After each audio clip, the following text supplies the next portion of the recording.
Ustaz, Assalamualaikum. Tadi membahas masalah perceraian juga. Nah, bagaimana di zaman ini mayoritas perselingkuhan itu dari kaum pria? Apa itu dinamakan sunnatullah? Gimana tuh Ustaz? Ini berita kaum hawa. Masya Allah, Masya Allah. Sabar Ustaz. Kalau masalah itu sunnatullah nggak tahu Ustaz. Masa-masa. Tapi anak sekarang mau jawab duluan, jadi enak. Tinggal nanti yang melanjutkan. Iya, Masya Allah, jemaah. Jadi memang kalau disebutkan terjadinya perselingkuhan itu dari kaum pria. Kaum pria ini selingkuhnya sama siapa? Sama pria juga. Kan sama kaum Hawa. Berarti kan sama. Sebenarnya Allah ketika menyebut tentang pencurian, Allah mulai dengan lelaki. Karena kebanyakan pencuri itu lelaki. Allah katakan wasariqu wasariqatu faqta'u aydiyahuma. Tapi tatkala Allah berbincang tentang zina, maka Allah mengatakan az-zaniyatu waz-zani. Wanita yang berzina dan lelaki yang berzina. Mungkin yang perlu diluruskan, apa makna selingkuh sebenarnya? Karena wanita kadang-kala melihat suaminya kawin lagi, dibilang selingkuh. Ada lelaki-laki yang kawin lagi setelah berzina, na'udzubillah min dzalik. Setelah berzina baru kawin lagi. Nah, berarti dia berzina karena takut dosa itu terus berlanjut, akhirnya dia kawin. Dan sebagian lelaki berpikir dengan berkawin dosa zinanya selesai. Nggak selesai. Tetap dosa zina itu menuntut dia untuk bertobat kepada Allah Subhanahu wa taala. Jadi kalau dikatakan itu sunnatullah, ya kayaknya kurang tepat. Nah, cuma lelaki ini lebih sering keluar rumah daripada wanita. Jadi godaan besar lelaki itu memang wanita. Rasulullah SAW mengatakan ma taraktu fitnatan ashadda 'ala rijal minan nisa. Aku tidak meninggalkan sebuah fitnah, sebuah cobaan yang lebih dahsyat buat seorang lelaki lebih daripada wanita. Maka bagi para wanita, bagaimana kembali memprotek suami supaya tidak memandang wanita lain lah. Kita jangan bilang selingkuh. Bagaimana kalau dia memandang wanita lain, dia ingat sama istrinya. Rasulullah SAW memerintahkan, kalau ada seorang lelaki keluar rumah kemudian melihat wanita yang membuat birahinya jadi naik, suruh kemana? Falyarji' ila ahli, pulang ke rumahnya. Sampai rumah, assalamualaikum, assalamualaikum, assalamualaikum. Kemana istri ada? Ternyata istrinya nongkrong sama tetangga. Kadang-kadang assalamualaikum, assalamualaikum. Yang bukain pembantu. Mana ibu? Kata dia. Ibu lagi ke pasar. Allahu Akbar. Ini akhirnya jadi beban buat suami. Makanya kenapa wanita itu diperintahkan oleh Allah, waqarna fi buyutikunna. Kalian tuh tetap di rumah kalian. Ada banyak permasalahan yang memang penyelesaiannya itu kalau wanita di rumah. Pernah ada kejadian jamaah yang namanya tadi kita bicara fitnah wanita. Rasul SAW menjelaskan yang ada di wanita yang kau lihat itu mithlul ladzi ma'aha, sama persis dengan yang ada di istrinya itu, sama dengan yang ada di wanita itu. Makanya suruh pulang.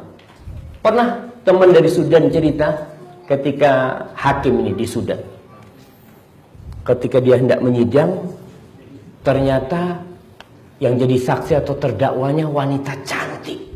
Kata hakimnya, Allahu Akbar, skors. Pulang dia. Betul juga. Disebutkan jarak dari pengadilan itu ke rumahnya 15 menit. Pulang dia, skors 1 jam. Pulang, sampai rumahnya balik. Mana yang tadi? Selesai. Nggak kelihatan, udah cantiknya udah hilang. Udah selesai nafsunya. Fa inna dzalika yarud, kata Rasul, itu bisa menolak itu perasaan di hatinya, datang ke istrinya.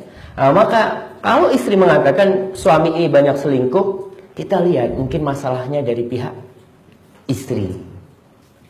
Tadi suami masuk rumah, habis ngeliat di pinggir jalan yang pakai rok-rok pendek ya, dengan dandanannya, apa istilahnya, SPG? Hah? Iya. Bupati. Apa bupati? Oh, bupati buka paha tinggi-tinggi, Masya Allah. Bahasa gaul, bupati saja. Nah, sampai rumah istrinya lagi pakai daster sama minyak angin. Allahu Akbar. Ente siapa ente, kata dia? Istrimu, Bang. Itu wanita kayak gitu kadang-kala. Kalau di rumah dia nggak bersolek, tapi kalau keluar rumah, subhanallah. Pernah kejadian di Surabaya, mungkin ada cerita itu. Ada, Anda masih ingat cerita sahib ini. Suaminya pulang kerja, jalan kaki, lewat depan rumahnya, masih jauh rumahnya. Ada yang keluar dari rumahnya, becak. Ada wanita naik becak. Dia lihat, senyum-senyum perempuan di becak ini. Sopo? Istrinya yang bekerja di becak itu.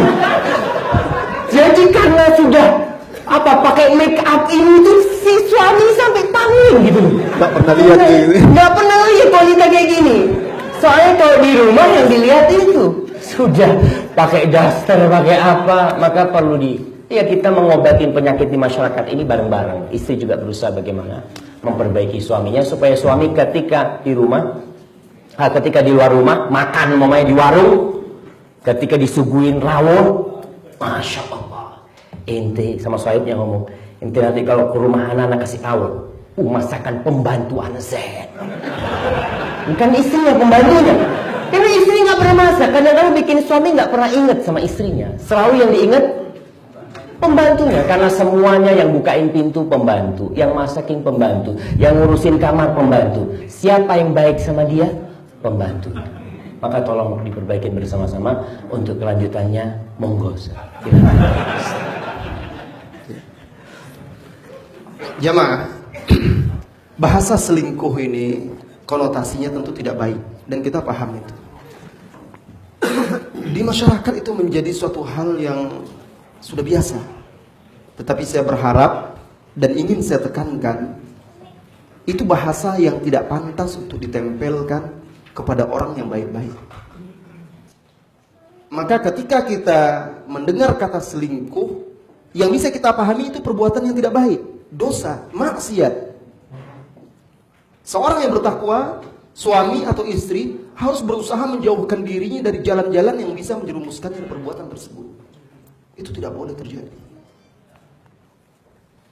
Perbuatan selingkuh itu. Di zaman era globalisasi ini, semua arus informasi begitu mudah dan cepat. Media-media sosial itu semuanya ada di tangan kita. Penyakit masyarakat ini yang merusak rumah tangga ini semakin parah di akhir zaman ini. Tetapi tentunya itu banyak terjadi pada orang-orang yang jauh dari agama Allah Subhanahu wa ta'ala. Maka saya di sini tidak membahas lagi tentang itu. Saya hanya ingin mengingatkan agar setiap kita menjaga rumah tangganya. Suami jaga kesucian, kehormatan rumah tangganya. Istri bantu suaminya untuk menjaga kehormatannya seperti yang dikatakan oleh Ustaz kita tadi. Setiap pasangan, kedua belah pihak berkewajiban menjaga pasangannya agar tidak terjerumus dalam perbuatan-perbuatan dosa dan maksiat. Karena ini jalan-jalan syaitan, godaan syahwat, fitnah syahwat. Tegakkan ibadah, dekatkan diri kepada Allah, jauhi dari pergaulan-pergaulan yang tidak baik, saling nasihat menasihati, ingat mengingatkan di tengah keluarga, rumah tangga, dan juga setiap istri, setiap suami berusaha terus menjadi yang terbaik untuk pasangannya. Nah, sama seperti kata Ustaz tadi, wanita juga menginginkan laki-laki suaminya tampil tampan, gagah, tidak bau keringat. Sama juga. Nah, Anda sebagai suami jangan hanya menuntut istri Anda untuk bersolek di hadapan Anda, untuk tampil cantik, wangi, seksi di depan Anda. Tidak. Seperti tadi juga, wanita juga memiliki rasa, memiliki hasrat. Di zaman sekarang godaan-godaan wanita itu juga berat. Walaupun dia tidak keluar, tetapi godaan itu melalui media sosial itu, melalui internet masuk ke rumahnya. Masuk ke kamarnya. Maka Anda juga harus bisa memenuhi kebutuhannya. Rasulullah Shallallahu Alaihi Wasallam itu senantiasa tampil rapi. Bahkan kadang-kadang sering istrinya yang menyisirnya, memberikan parfum wangi. Rasulullah Shallallahu Alaihi Wasallam itu kalau di rumah ketika Aisyah ditanya, karena Nabi Shallallahu Alaihi Wasallam ketika ditanya bagaimana Rasulullah di rumahnya, basaman, dohakan, basam, banyak tersenyum, bahkan bukan sekedar basaman, dohakan, banyak tertawa bersama keluarganya. Anda di luar bersama wanita lain, bersama teman-teman Anda bisa tertawa renyah, mudah senyum, berbicara lembut kepada wanita-wanita. Giliran di rumah pulang kerja, ketus. Sedikit istri bertanya, nggak ada seperti itu, sok tahu ini. Jadi istri sudah. Nah, akhirnya dia tidak dapatkan apa yang diinginkan oleh seorang wanita kepada seorang laki-laki.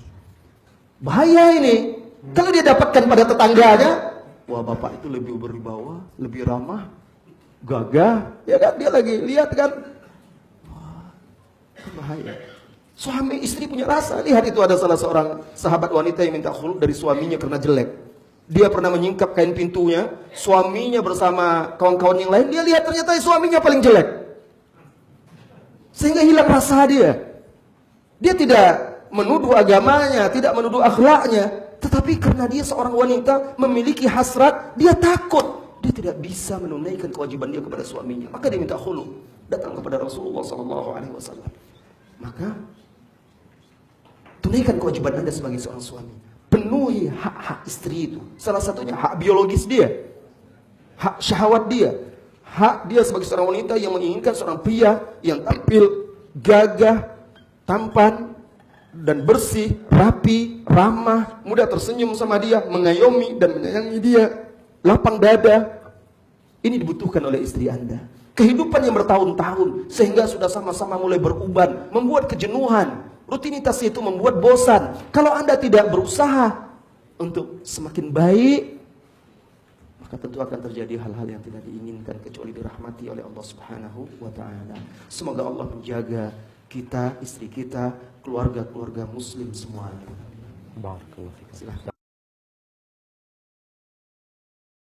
تتنزل عليهم الملائكة ألا تخافوا ولا تحزنوا وأبشروا بالجنة التي كنتم توعدون